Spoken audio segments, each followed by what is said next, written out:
Well, it's been a minute since we've done a video, and that is mostly because I've had the luxury of being able to move offices. And by luxury, I mean complete and utter pain in the rear. Welcome back to Interview Out, where our mission is to help 100,000 people land their dream jobs. You know, office moves suck, and I'm still trying to get everything working, and it's been keeping me from doing great videos for y'all. And as you can see, I still haven't sorted out there's sunlight coming into the window, and oh well, I'll get there eventually. Part of the fun of doing an office move is nothing works at all. Ever. It doesn't work. Nothing works. And I can't actually do these videos the way I wanted to with my fancy little stream deck because, well, it just doesn't work. And so now I'm having to do everything manually.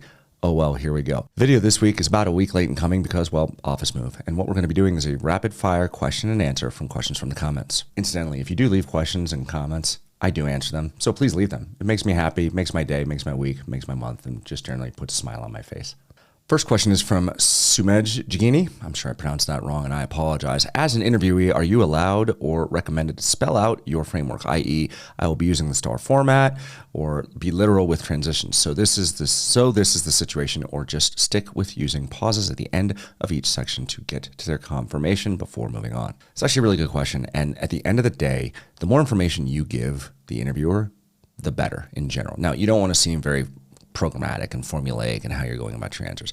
What I always talk about is what you want more than anything as a candidate is to have the interview not feel like an interview. You want it to feel like a really good conversation between two people who already work together, right? The job of the interview, the meeting itself, is to determine whether or not you can do that role at that company and likely exceed expectations. Part of that process is convincing the person on the other side of the camera, the table, whatever, in the interview that they would enjoy working with you. And part of that is giving them enough information that they feel like they're not pulling teeth, that they're answering the questions that they feel like they need to kind of learn from you, but at the same time, not creating these artificial barriers and this kind of robotic way of delivering your information that makes it hard for them to see in their mind, yeah, I could work with this person, right? Because that's really what you want them walking out of the room, right? If they're doing 5 interviews in a week, right, they're not taking accurate notes or even notes of any kind during the interview. What's the likelihood they're going to remember you if you don't create a memorable impression? So listen, it's okay to say, and then as part of the setup for this, blah, blah, blah, blah, blah, blah, right? That's situation tasking. What we did was, and then kind of work your way through your progressions. But what I've always in the last handful of videos and deconstructing my own process has been talking about the FAQ process for creating your answers. Restating the questions as statements and not questions is also an effective way of doing this, right? Instead of saying, who was the customer that we were trying to help or what was the problem that we were trying to solve, you just say it as a statement. The problem that we were trying to solve was blah, blah, blah, blah. The customer that was most impacted by this issue was blah, blah, blah, blah, right? So you're not actually restating the questions through the FAQ process. You're stating them as statements. Next question comes from Ish Pahuja. On deliver results question, is it okay to share an example where I organized an event for a client and how successful it was? I'm asking this because I'm wondering if they will ever be interested in knowing the dollar numbers such as revenue, cost, or customer experience, etc. Look, deliver results is about getting the job done and doing a job really, really, really well. Just because you don't have direct revenue impact doesn't mean you're not doing something important to the company, right? And if you're an event organizer, managing to the budget is great. Managing above expectations, if you're a large organization and you have a customer employee survey to kind of find out how they felt about the company party that year, and it was all aces and off the charts, great results. Those are all great outcomes, right? So the deliver the results, doesn't matter your role, doesn't even matter your level. There's always going to be some metric, there's going to be some data that you can provide that's going to paint a much more robust picture about what you did and demonstrates that you were kind of managing to a set of expectations rather than just kind of winging it, right? A bad answer would be, well, we threw a party and it was great and everybody loved it. Okay, how do you know everybody loved it? Well, a couple people told me. Well, okay, that's anecdotal evidence. And when you say you threw a great party, how much did it cost? I think it was $1.5 million. Okay, but what was the original budget? We didn't really have a budget. It was, they just kind of said, go throw a party. That's just, none of that is a good answer, right? But if you say, I was given $800,000 to throw an end of year company party. That's a big party, by the way. $800,000 for an end of year company party. We had 800 employees. So that's $1,000 per employee that we were willing to budget for, for the party.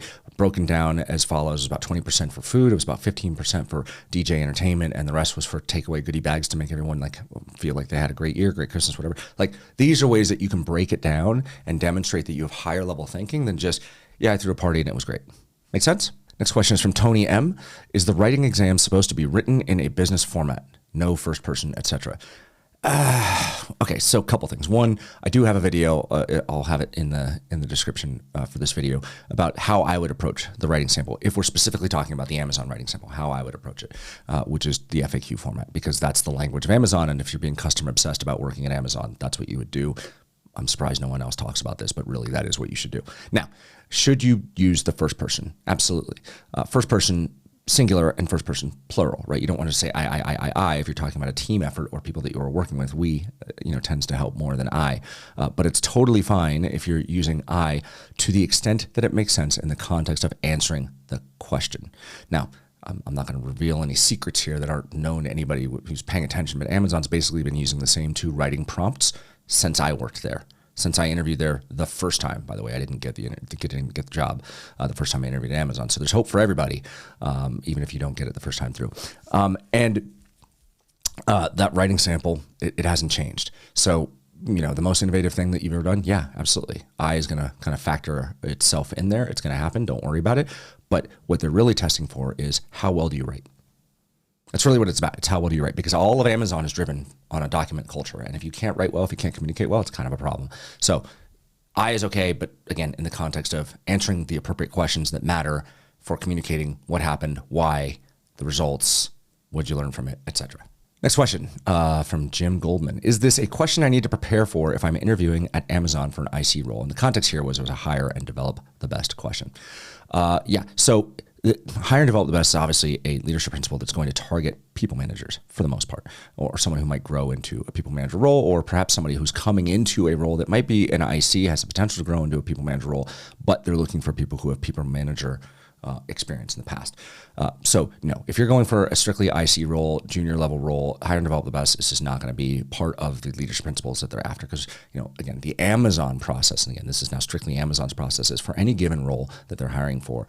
When the interview is set up, they're targeting 4 to 6 leadership principles for the 4 to 6 people that are going to be interviewing you. Most people will have one leadership principle that they're covering. Sometimes they have 2, but for the most part, it's 1.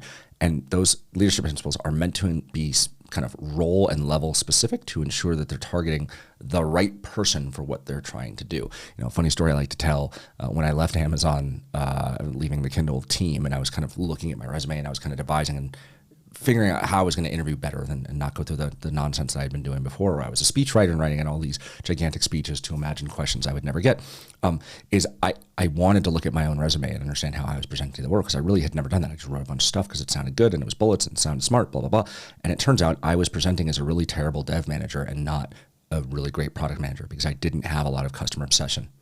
I didn't have a lot of bias for action. I had very little or write a lot. And so it's important to understand that, for your roles that you're targeting, one resume may not be sufficient, right? If you're targeting a program manager role or a product manager role, if you're mid-career and you can kind of do either, and it depends on the company, blah, blah, you might change how you frame the stories and think about the leadership principles that are actually being encapsulated by the bullets that you're presenting on your resume. So this is a great question, but it's important to take a step back and think about what leadership principles are likely to be important for your role, and organize your stories appropriately. Next question is from probably the coolest username of this list, Wicked Spider. I have a question. How far back in one's career can the most innovative or inventive thing safely be? The word most is subjective, and so it isn't clear if it would be okay to quote something that is, say, a decade old. This is in reference to the video I referenced about how I would approach the writing assignment. It's about the writing prompt.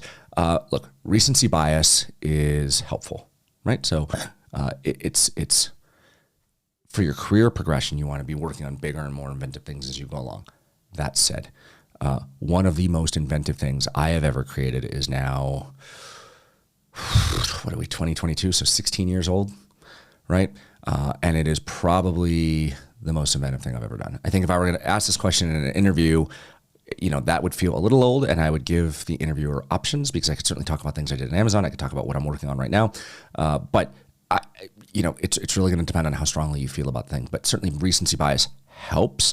But if the thing you did was just so big or so inventive as to being almost that kind of, what's the movie, A Beautiful Mind, where they talk about that one great idea, right? Sometimes you only have 1 or 2 great ideas in your lifetime.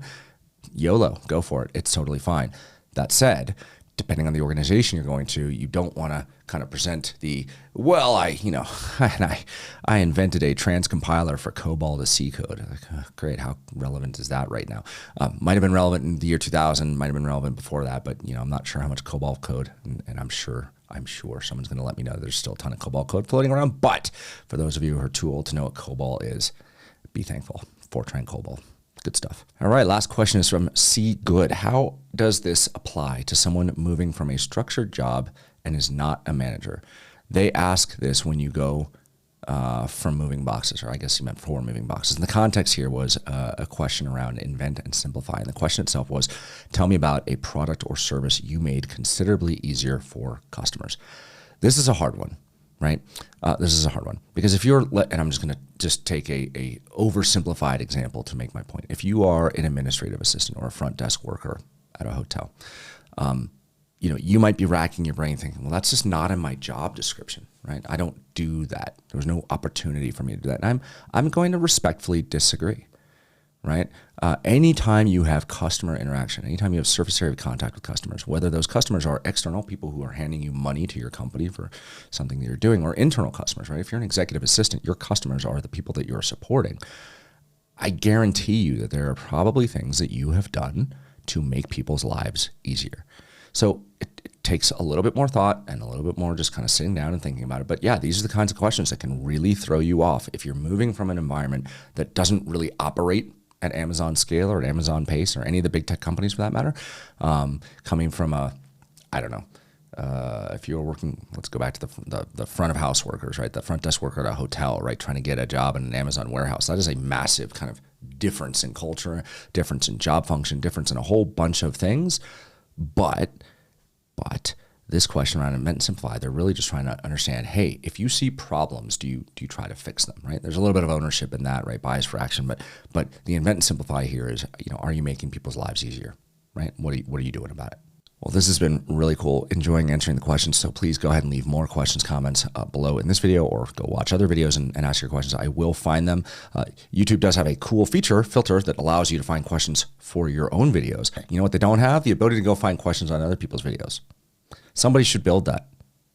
Somebody really should build that. I wonder, somebody should build that. Somebody might be building that.